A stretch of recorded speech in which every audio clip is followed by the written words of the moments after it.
Halloween season is my favorite time of the year due to the abundance of Halloween events that open either locally or in theme parks. I suppose that these events have evolved beyond just a Halloween celebration though, working as vessels to bring visitors into horror-themed walkthrough attractions. They continue to become a larger part of the themed industry every single year, and have allowed theme park designers to really flex their creative muscles.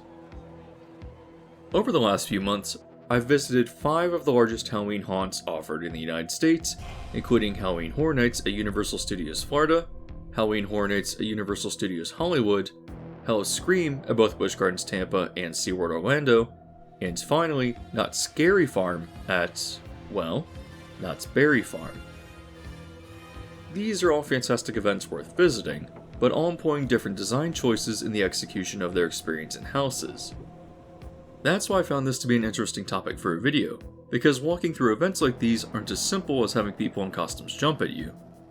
There's a lot of exceptional artistry that goes into crafting sets, costumes, and choreographing the movement of the scare actors to create very specific experiences and stories.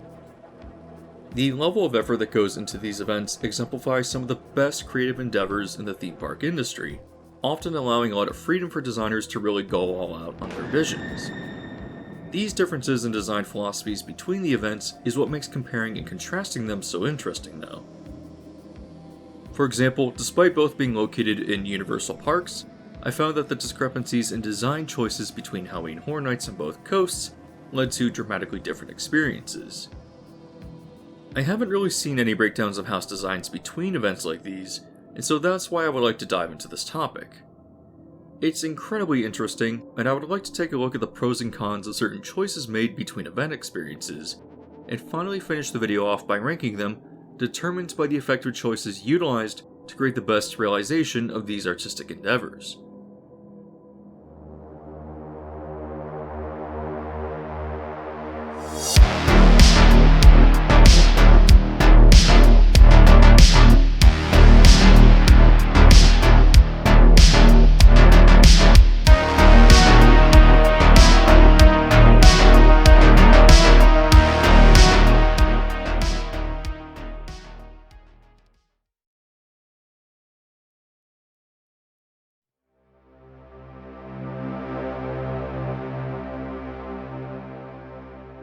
I would first like to start with Halloween Horror Nights at Universal Studios Florida, as it is undoubtedly the largest and most popular of any Halloween events in the world. It has continued to grow larger over its run of 31 years, but in its current state, the events will typically boast 5 scare zones scattered around the park and 10 different houses, all of which are incredibly ambitious in their set design and theming.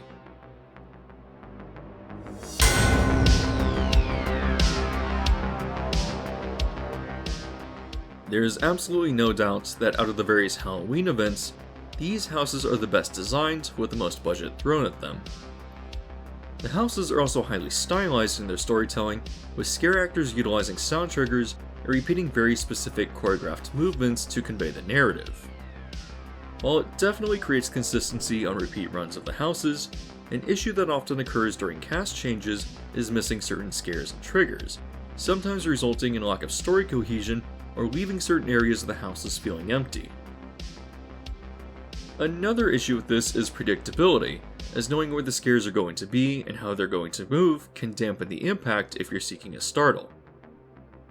On the topic of predictability, the houses themselves also have a very standard design of hiding actors around corners or in openings in the wall, often referred to as boo holes. That's not to say that they still can't be surprising or startling, but as we'll touch on later in the video, other events allow much more agency for their scare actors, leading to very different experiences in their houses.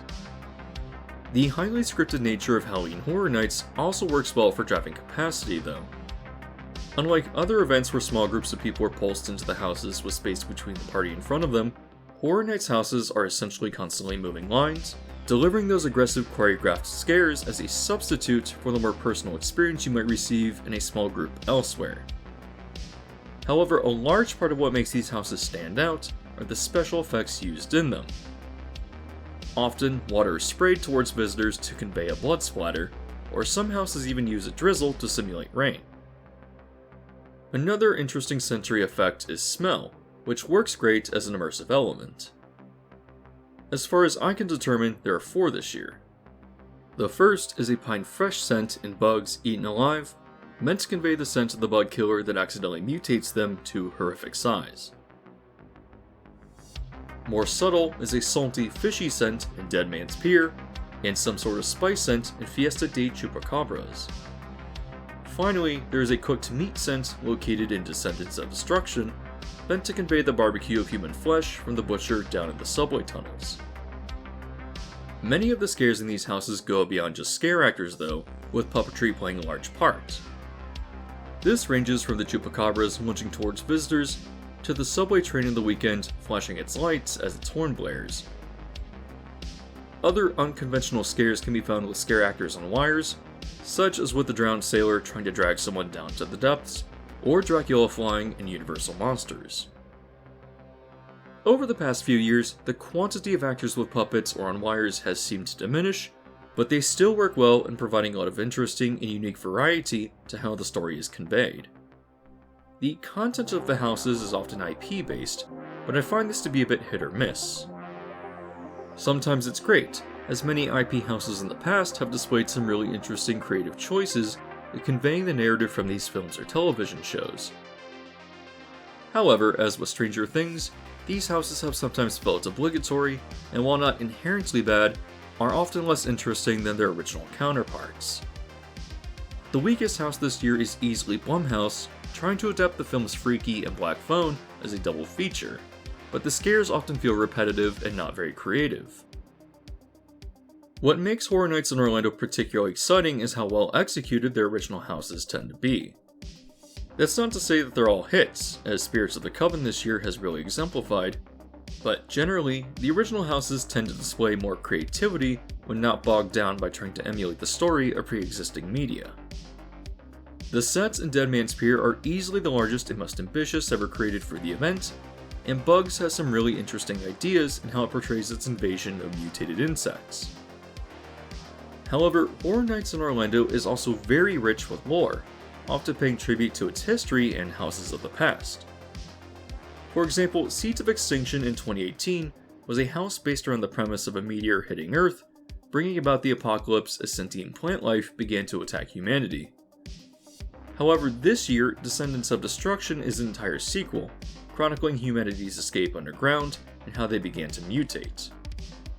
Particularly interesting here is the end of the house, using blue strobes and glow-in-the-dark paint to portray the development of echolocation deep underground, as the visitors themselves mutate throughout the story. It's an entire sequel to a house from 4 years ago that most guests will never pick up on, but what makes the event so brilliant is the lack of regard for what people may or may not recognize. Many of the houses are filled with Easter eggs that most patrons won't notice, and long-running concepts such as event icons from years back can sometimes make appearances, such as with 2021's HHN icons captured. You certainly don't need to be familiar with these ideas to enjoy the sets and scares inside these houses, but the experience will certainly feel richer for knowing the history and lore. Another excellent aspect of the event is the scare zones, most of which are well realized. This year in particular is quite strong, with all the zones conforming to this year's theme, which is Halloween, as it's the 31st year of the event. The zone at the front of the park is known as the Horrors of Halloween, but as with previous years past, works as mostly a conglomeration of photo ops. Most notable here is the Pumpkin Lord returning from the 2021 house The Wicked Growth, in which sacrifices would be made to summon him on Halloween. Sweet Revenge in the New York section of the park portrays trick-or-treating kids turned into killers, made crazy by something in the products of Major Sweet's candy company. Scarecrow Cursed Soil releases sentinels, hunting for the souls of anyone brave enough to enter an abandoned farm.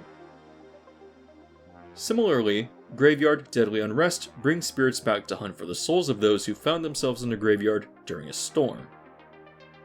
Finally, Conjure the Dark portrays a sorceress who conjures multi-dimensional monsters to feed on Halloween night. Not all of these scare zones are explicitly Halloween themed, but they all work off of more traditional archetypes related to the holiday. While the lore is certainly not as strong in the scare zones as they are in the houses, they're still well executed with a lot of really interesting interactions, many of which seem to be loosely scripted. Halloween Horror Nights in Orlando is certainly a well-realized event, and easily the best for most people because of its production value. However, these other events that I'm going to speak about are also definitely worth a visit, and can offer completely different but still interesting experiences due to their design differences.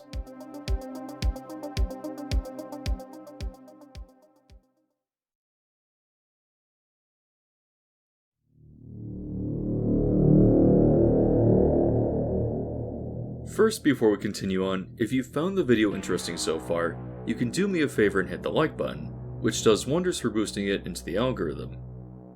I also recommend subscribing as well, if you would like to be alerted to new videos when they release. For the purposes of this video, I'll establish Orlando's Halloween Horror Nights as the benchmark to compare and contrast these other events against. Moving an hour west, I would like to continue forward with Howl-o-Scream at Busch Gardens, Tampa. Like Horror Nights, Howl-o-Scream has long been established as a significant event throughout the park's history. It too typically includes a number of scare zones, this year containing 7, and it also offers 5 different houses to experience. If you visit the event, you'll notice that it is discernibly lower budget than what's offered at Universal. However, that's a large part of what makes it so interesting. The costuming and makeup used in scare zones are certainly not as elaborate, but there is definitely a difference in design choices that make them worth visiting. As an example, many scare actors will hide in bushes, wearing dark costumes or even ghillie suits to create unseen scares. In contrast, Horror Nights actors are almost always visible, meant to add to the overall atmosphere of a zone, and tend to be easy to spot. The hidden scare actors in Howl-o-Scream may not seem like much, but they can certainly be much more startling when you don't expect them. Something that the event also does that I've never seen elsewhere is put actors on bungee setups in the scare zones. I'm not saying it's unique to this event, but it's certainly an element I've yet to see utilized in other haunts. In general, the scare zones in the park also tend to employ unique novelty elements. As an example, the Twisted Fantasy of this year's zone, known as Beyond the Veil, blows smoke-filled bubbles out into the path. These scare actors at Horror Nights are playing particular, often loosely scripted roles, and in contrast I found that Howl-o-Scream scare zone actors seem to be given a lot more agency in how they choose to interact with the guests. They're often quite funny and have a lot more leeway with what they can say, and there even seems to be a degree of personal customization to their roles. For example, a post-apocalyptic scare zone for 2020 called Hell on Wheels hired what I presumed to be a disabled scare actor.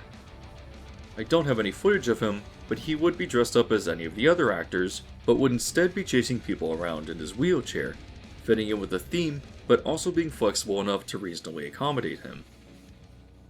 Howl-o-Scream scare zones may lack Universal's budget, but you're also getting a more personal experience that tends to also feel more creative. In the past, Busch Gardens has also opened its bumper cars during the event, throwing in scare actors dressed as zombies to harass the guests. This year, they've turned the scare actors into clowns, but it's still a fun and unique aspect of this event. This level of creativity seems to translate to the house designs as well. The first thing you'll notice about the houses is that they will pull small groups of people in. This actually seems to be standard across most haunts, and Horror Nights on both coasts is the exception, but the point I would like to draw from pulsing is that it continues creating a more personalized experience. While still employing a lot of small, cramped hallways, there are sections of the houses that open up, allowing scare actors to often move around and even follow the guests. This creates a level of anxiety missing from Horror Nights, knowing that there's the possibility that scare actors may appear on the back of your shoulder. Another fundamental difference in house design is the lack of sound triggers, giving scare actors more agency in how they interact with the house patrons. That's not to say that these triggers are completely absent, but the scare actors seem to be able to have a bit more creative freedom in what they say and how they choose to scare the visitors, allowing for a lot of variety and removing a degree of predictability that's found with Horror Nights. The way scare actors tend to hide themselves in these houses is also a lot more unpredictable, often standing still like mannequins, hiding in the dark or in bushes, or often jumping out on bungee cords. These scare actors themselves often lack the startling sound triggers, but I would still consider this to be the scarier or more anxiety-inducing event because it's less predictable in its scares. Many of the themes of these houses are quite interesting as well, especially since the park really needs to get creative as it's not relying on IP to drive attendance. For example, The Forgotten is a house themed around what I gather to be an underground society of vampires, but its nightclub atmosphere reminds me heavily of the opening from Blade. On the flip side, it also reminds me of What We Do in the Shadows, so the whole house is a bit of a meme for me. Unlike Horror Nights though, the lower budget of Howl-o-Scream results in all the houses being recycled, returning for multiple seasons. This can be great if you missed a year, or if you want to experience a favorite house again, but it can be argued that this results in the event becoming stale. One way that Busch Gardens gets around this is by slightly retheming the houses, which results in changing the scares and many of the scenes found inside. For example, Deathwater Bayou is a house that premiered in 2013, themed around the dark magic of a voodoo queen. However, over the last few years, the story has evolved and has now tied her death into the summoning of werewolves, creating a house with a changing story year to year, keeping the experience fresh. That being said, it has finally run its course, and this is the last year before the house will be replaced. Another example of an evolving house is The Resident, which premiered in 2019 as the story of an unsuspecting suburban family committing sadistic murders in the neighborhood. This year, you can see that the house has received a Christmas retheme, keeping the original idea but evolving it into a fun new interpretation. It's also a bonus that there's a gingerbread smell found throughout the house. Generally, I would describe Howl-o-Scream Tampa as being pretty strong, both in their creative methods and how to scare the guests, and in the quality of their house designs. It stacks up against Halloween Horror Nights pretty well as a lower budget but still really well executed event. With this being said though, can you expect the same from Howl-o-Scream at SeaWorld Orlando? Well, no, not really. Let me first establish that if you like events like these, it's certainly worth a visit, but it's easily the weakest of the events I'm going to discuss here. I attribute this to the event being new, as this is only its second year of running, but I would describe it as feeling very thrown together. Many of the houses recycle props from Busch Gardens Tampa, as Captain's Revenge seems to borrow quite heavily from a previous pirate-themed house at Busch, known as the Black Spot. The direction of the houses is also quite unrefined, as I would describe their defining design feature as find something loud and bang on it with a stick. Again, the houses are pretty okay, but the event just feels very obligatory at this point. There doesn't seem to be a strong creative team to give it any sort of unique direction, and it certainly doesn't live up to the version of the event in Tampa. With that being said though, there are some interesting ideas here and there, and I feel that it just needs time to come into its own. A lot of the scare actors seem really set on providing a good experience, and even this year, some of the houses have been redesigned or improved from their first iteration. The strongest house, as it was last year, is Beneath the Ice, located in the previous queue for the now-defunct Wild Arctic ride. I attribute this to the loud, reverberant hallways leading to some really loud and startling interactions, as well as the unpredictable layout of the reused queue space resulting in a lot of unpredictable scares. The theme of an Arctic base camp gone quiet is a really interesting tie-in to the actual theme of the exhibit is housed in as well. Working off of this, I do like how nautical themed the event is, as it's appropriately located at SeaWorld. Obviously, this doesn't tie into every single house and scare zone, but having it as an overarching theme seems to help in differentiating the event from others. Again, SeaWorld's Howl-o-Scream is the weakest event I'll be discussing, but I also think it's still worth visiting, and I anticipate that it will really come into its own as long as serious development continues to be put into it.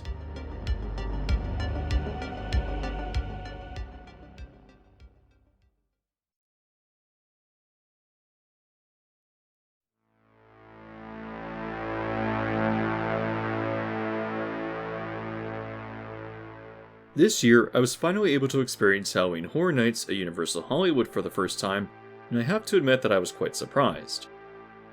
Considering the standard set in Orlando, I expected an event with similar designs behind their houses, and I found that it was all completely different and considerably weaker.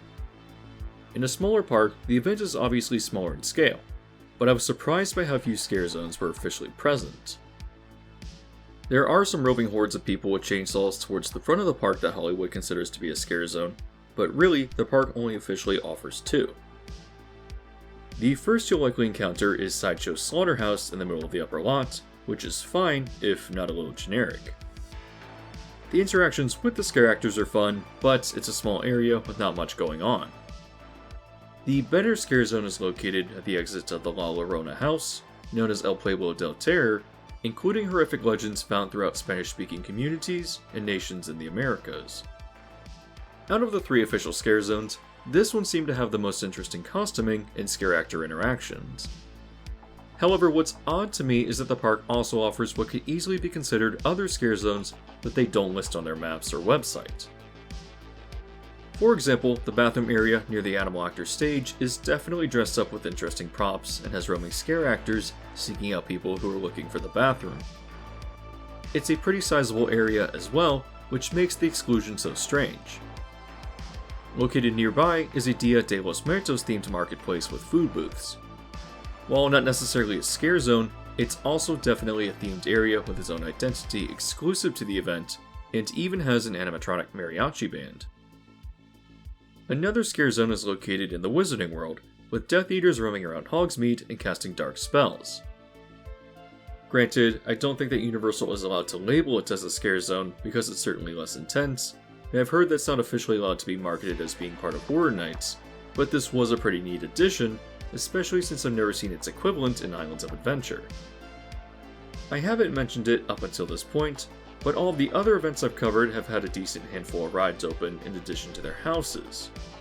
However, in Universal Hollywood, their backlot tram tour is converted into the event-specific Terror Tram, which takes you on a different route and drops you off in what is essentially one long scare zone. You'll get to walk along sets such as the Bates Motel, the Bates Mansion, the crashed Boeing set from Steven Spielberg's War of the Worlds, and finally, Jupiter's Claim from Jordan Peele's Nope, all of which are infested with scare actors.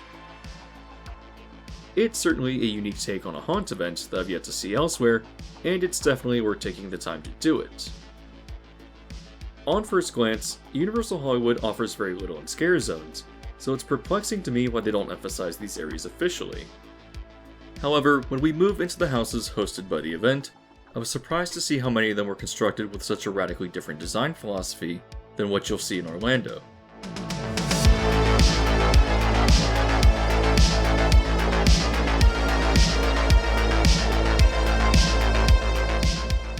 The first thing you'll notice is that the houses themselves seem to utilize space poorly. Walking through them, I became very aware of the awkward transitions between scenes, with hallways or corners that lacked detail that added to the atmosphere of the house. There were so many of these that I assumed that these were transition points where scare actors would enter or leave certain scenes, but they feel very out of place, and their minimal theming often disrupted the flow of the house. In comparison, every single detail in the Orlando houses feels intentionally and purposefully placed, whether it be the scare actors, props, or even texture and material of the walls. As someone who doesn't know any better, I have no idea where the entry and exit points for the scare actors are hidden. In contrast, I found that Hollywood houses seemed a bit superficial, often throwing down props for the sake of taking up space, or not really knowing how to transition between their scenes. The houses also tend to feel very clean and spotless, lacking the blood, gore, dirt, and debris that ties the Orlando houses together. This may seem incredibly trivial, but you'll definitely notice the difference if you visit both events. That's not to say that a lot of the scenes in the Hollywood houses aren't well realized, but they do have a different, almost sanitized feel to them due to their design. The way that Hollywood portrays their scenes also makes for a fundamentally different experience as well. While there are certainly scare actors hiding behind corners and in boo holes, the Hollywood houses seemed much more concerned with acting out individual scenes than they were with confronting the guests. There is plenty of choreography and sound triggers, but the event ends up feeling much less aggressive than the Orlando houses. This doesn't necessarily translate to video, but you'll definitely notice it in person. It was also odd to me how Hollywood chooses to signify who their house attendants are, dressing them up in robes, not dissimilar to those sold in Hogsmeade. I'm used to the black or orange staff t-shirts and black pants of Horror Nights in Orlando, so as I went through my first maze, which was Blumhouse, I wondered why so many sweaty house attendants were acting out the scenes from Freaky. It took me a scene or two to realize that these were scare actors attempting to portray Vince Vaughn's character from the film, whereas every actor in the Orlando version is wearing his mask to signify who they were. This isn't a criticism so much as it's just a funny observation.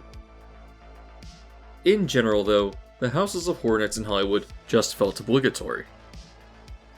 On a technical level, they're still high quality, but they lack the care and passion that seems to be put into the Orlando houses, feeling very clean and strangely unrefined in comparison.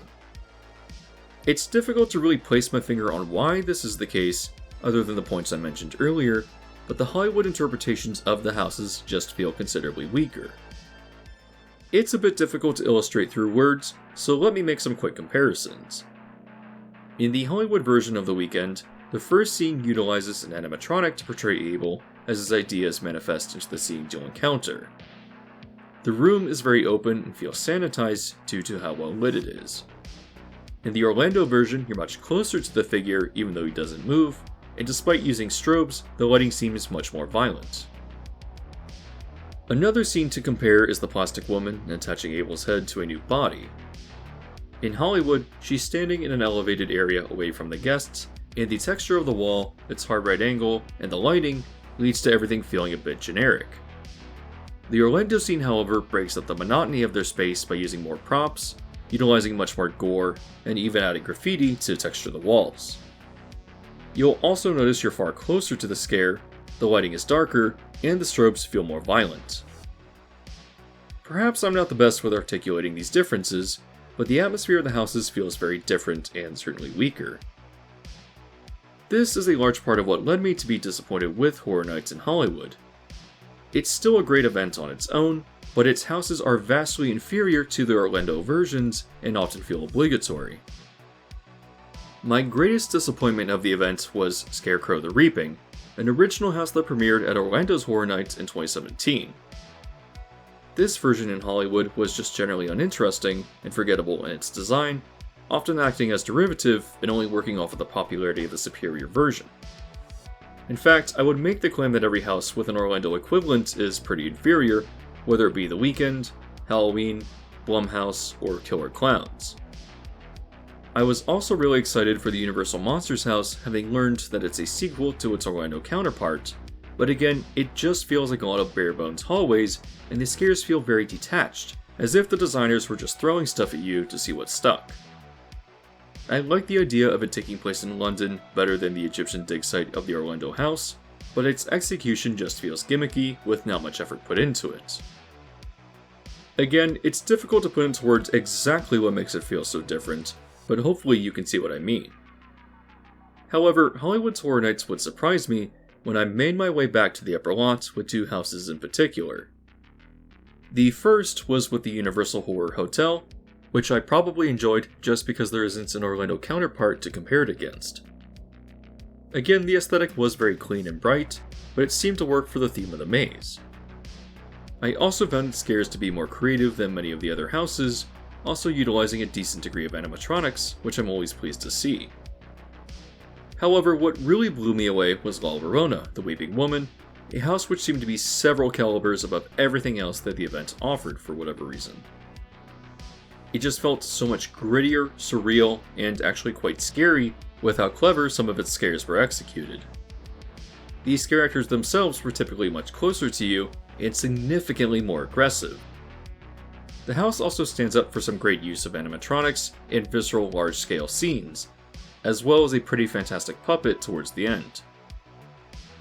If this house were located in Orlando, it would be a standout there as well, which makes me wonder why this one is so much better than all of the others. To tie up my thoughts on this, I think that the differences in house designs can be boiled down to a few different elements.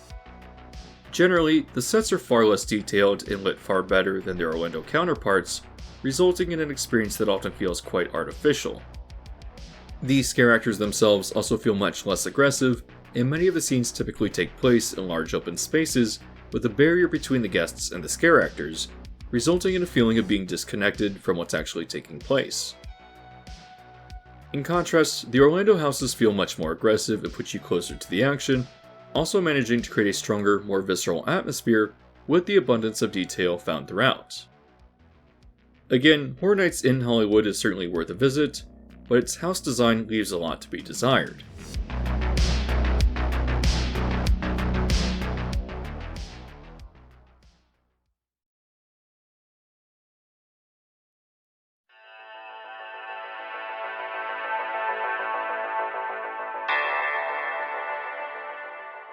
Oddly enough, Horror Nights does not reign supreme in California.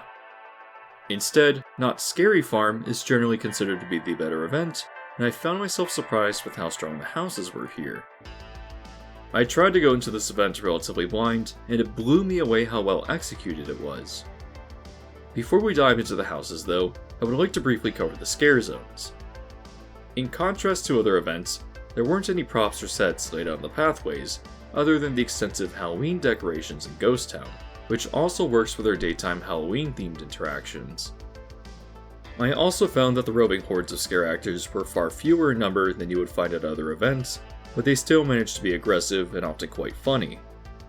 Walking around trying to film the scare zones, I found it odd that they tended to avoid not just myself, but anyone with a camera. I later overheard someone loudly mentioning that their friend was a scare actor, and that they had been instructed not to interact with anyone who was attempting to record them.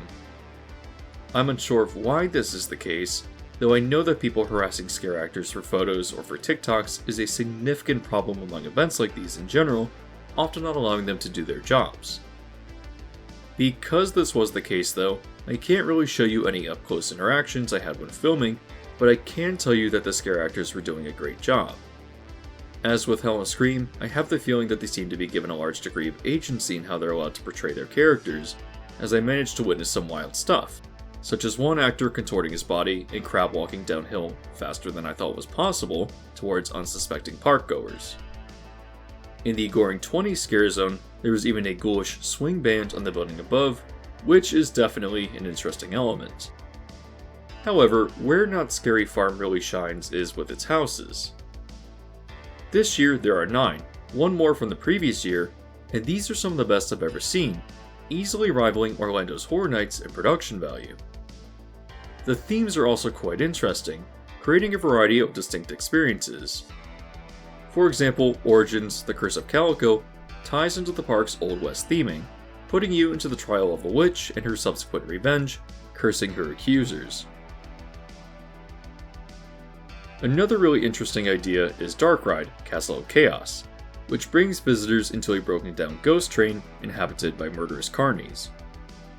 The set design is pretty ambitious throughout all of the houses, many employing unique elements that allow them to really stand out. For example, The Depths takes you into the caves under an abandoned port village, where your goal is to discover the secrets of a mining crew who disappeared. There's some interesting scenes, such as what I believe to be an underground lake that cleverly uses fog and laser effects to make it feel as if you're wading through waist-deep water, which will then introduce you to more underwater scenes. However, I felt it was one of the weaker houses until the very end where it really opens up, bringing you to the lair of the Kraken, before then having you board an old shipwreck that sways as you walk through it. The house will finally finish with a large shark puppet towards the end. Other interesting elements can be found throughout Mesmer, Sideshow of the Mind, which attempts to bring you into a mental nightmare, often using illusions and ambitious animatronic figures to bring the house to life. Animatronics are actually quite prevalent throughout the houses as well, certainly more so than Horror Nights in Hollywood. One example would be in Dark Entities, hosting a sci-fi horror theme where you will encounter the grotesque extraterrestrial abominations. Some of them will be animatronics, but you'll also encounter animatronic security robots towards the beginning, which is a nice touch. Another example would be Waxworks, where you'll walk into an abandoned wax museum. Here you'll encounter a disgraced plastic surgeon, now taking victims and turning them into living wax figures, mixing and matching their body parts. Here too, animatronic figures are used effectively, conveying the disturbing body horror. The house designs across the event are all incredibly strong, but there's one element that holds them back. I was surprised to see so much production value yet there seem to be few scare actors actually inside the mazes. Many of them are used to tell stories, utilizing sound triggers and mouthing along to portray the narrative. However, between them, more generic scare actors would sometimes exist, but they weren't very intimidating and would often just yell or growl at you. That's not to say that they weren't trying their best, but the highly stylized narratives of the houses seemed like a poor fit for this type of acting. This works great for Howl-o-Scream, where the houses themselves mostly serve as vessels for the scare actors to act as they want, but Knott's Scary Farm would really benefit from more scripted, Horror Nights style scares. With this being said though, the house designs and elaborately scripted scenes are so ridiculously strong that it doesn't really matter if these more intermediary scare actors are present or not. Like Howl-o-Scream, Scary Farm will recycle its houses for long periods of time, though they don't refresh them to the same degree. They also pulse people into the houses as well, but here it allows them to create highly scripted scenes. For example, one of their 2 new houses this year is the Grimoire, utilizing an ancient book to transport you into a realm of nightmares. By pulsing a limited number of people into the house, it's able to open with a campfire where the scare actors act out a highly scripted scene. This is similar to a previous house that no longer exists called Paranormal Inc., which itself would start with a more elaborate scene as well. Evolving this concept, however, another new house for this year, Bloodline 1842, uses pulsing to place weapons in the hands of the guests when you visit an armory towards the front of the house. The theme brings you to a fictional steampunk city, where you hunt down vampires using these weapons which produce sound and lighting effects. I vaguely remember Howl-o-Scream Tampa hosting a laser tag house with clowns quite a while back, but the execution here is far better. It's surprisingly fun, as you'll have to make calculated choices, stopping and seeing whether a scare actor is a civilian or an actual vampire. Where you do shoot at them, they'll typically react pretty well, flailing as if being blasted away. The idea may sound like a gimmick, but it works really well, resulting in an exceptionally fun role-playing experience. In general, Knott's Scary Farm is a top-tier event, one that continues to put Hollywood's Horror Nights to shame. So, having discussed these events and their house designs, how do they all rank as experiences?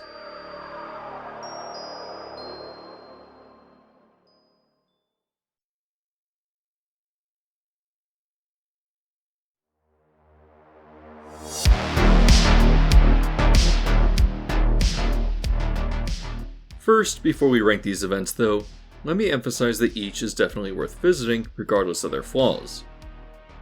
As someone interested in themed entertainment, part of what makes Halloween events so appealing is that they satisfy that desire to experience something new. Obviously, building new parks, attractions, and rides is extremely expensive and time-consuming, so it's great to see seasonal events of experiences that are either new or can only be experienced in a limited capacity, as many of the recycled houses are. So, at the very bottom is going to be Howl-o-Scream at SeaWorld Orlando. Again, the scare actors are putting on great performances, but as the event is relatively new, I think it just needs time to find its footing and refine its house design, which I can say has seen marginal improvements from its first year. The scare zones also have some interesting nautical themes sprinkled in, which I think could help the event stand out in the future. Really taking things up a notch though, I'm going to rank Halloween Horror Nights at Universal Hollywood in 4th place. Despite my criticism of its houses in comparison to Orlando, they're still really high budget. Another pro of the event is that it debuts new houses every single year, which obviously allows it to feel completely fresh. There's not much to say other than I'm a bit perplexed as to why they don't advertise more scare zones, or why the house design is so strangely inconsistent. La Llorona is leagues ahead of any other house offered this year, and that inconsistency is why they're ranked so low. In 3rd place, I'm going to place Howl-o-Scream at Busch Gardens Tampa. Having been around for decades now, the park has had a lot of time to establish its design choices and accumulate props and costumes for its houses and scare zones. While not nearly as highly scripted as Horror Nights or Scary Farm, the houses themselves work as vessels for the scares, employing a lot of unique, interesting elements to deliver them. Of the events I'm discussing, this is easily the most startling and anxiety-inducing, allowing me to recommend it as the scariest of the events if that's what you're looking for. These first 3 rankings were pretty easy, but second place was much more difficult. The house designs for Knott's Scary Farm are incredible, often better than what Horror Nights in Orlando offers. However, I'm going to place them second, because the event seems to lack scare actors, and they continue to recycle most of their houses. That's not to say that I wouldn't want to go and experience them all again, but Horror Nights debuts 10 brand new houses every single year. While the scare zones at Knott's have great scare actors as well, I have to say that Horror Nights really realizes them better with elaborate props and sets. It's crazy to me that they produced parade floats just for a scare zone this year. Granted, one of them is a repainted Minions float from the Superstar Parade, but I'm still surprised that they built 2 new ones. Obviously, Horror Nights at Universal Studios Florida is the winner here, though it's pretty close. I anticipate, though, that people are going to mention other Fright events that I haven't included. I can't say that I have any desire to experience Fright Fest at any of the Six Flags parks, and while I have visited other local haunts, none of them have reached the quality of their theme park equivalents. I'm sure that in the future, though, I'll end up visiting others. Howl-o-Scream at Busch Gardens Williamsburg is definitely on the list, in addition to some more independent operations. So, having come to the end of the video, I'd be interested in hearing other people's opinions on these events if you've experienced them. As always, you can help the video reach a wider audience by hitting the like button, and if you haven't already, I highly recommend subscribing and hitting the bell icon so as to be alerted to new videos as they release.